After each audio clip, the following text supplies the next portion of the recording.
Si on vous parle d'un musée des superlatifs, eh bien vous devriez penser au Louvre Abu Dhabi et vous n'auriez pas tort. Il ouvre aujourd'hui dans la capitale des Émirats Arabes Unis, au cœur du Golfe, sur une petite île 3 fois plus petite que Paris, l'île de Sadiyat, alias l'île du bonheur. Un musée universel avec pour vocation d'apporter la paix et la tolérance par la culture et une meilleure connaissance des influences entre civilisations orientale et occidentale. 10 ans de travaux, un projet qui a semblé interminable, repoussé à de multiples reprises. La raison, eh bien, c'est son financement absolument titanesque. Les Émirats ont en effet créé le musée le plus cher du monde et sans doute de l'histoire. Attention, ce n'est en aucun cas une annexe du musée du Louvre à l'étranger. Le Louvre est ici géré comme une marque, celle du plus célèbre musée du monde. Effectivement, si on peut se le payer, autant ne pas s'en priver. Le Louvre prête donc son nom aux Émirats pour 20 ans en échange d'un demi-milliard d'euros quand même.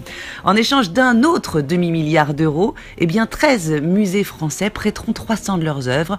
Le Louvre prêtera ainsi La Belle Ferronnière de Léonard de Vinci parmi une centaine d'œuvres envoyées aux Émirats sur les 300 000 que comptent ses réserves. Le musée d'Orsay confiera l'autoportrait de Vincent van Gogh. Versailles prêtera l'une des versions de Bonaparte franchissant les Alpes de David. Au final, ce nouveau musée accueillera des œuvres du monde entier qui retracent toute l'histoire de l'humanité, passant d'un bracelet en or créé en Iran il y a 3000 ans aux œuvres contemporaines de Cy Twombly ou de Giuseppe Pennone réalisées sur mesure pour les lieux. On passera aussi d'un rarissime feuillet du courant bleu aux grands classiques signés Cézanne, Gauguin, Magritte ou Picasso.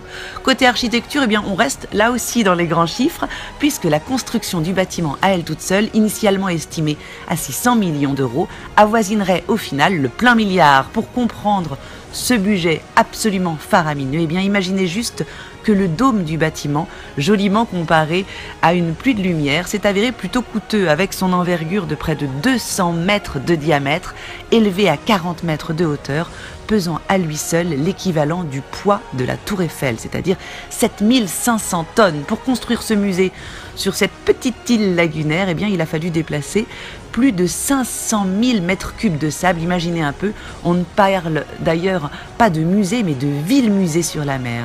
Une folie des grandeurs qui va bien à Jean Nouvel, le starchitecte comme on le surnomme, un habitué des dérapages de coûts qui avait d'ailleurs laissé la Philharmonie inachevée, car l'État français refusait de doubler son budget initial. Jean Nouvel qui nous parle ici d'une haute spiritualité pour une culture sacrée, une 8e merveille du monde qui abritera une culture illuminée par un soleil en or massif.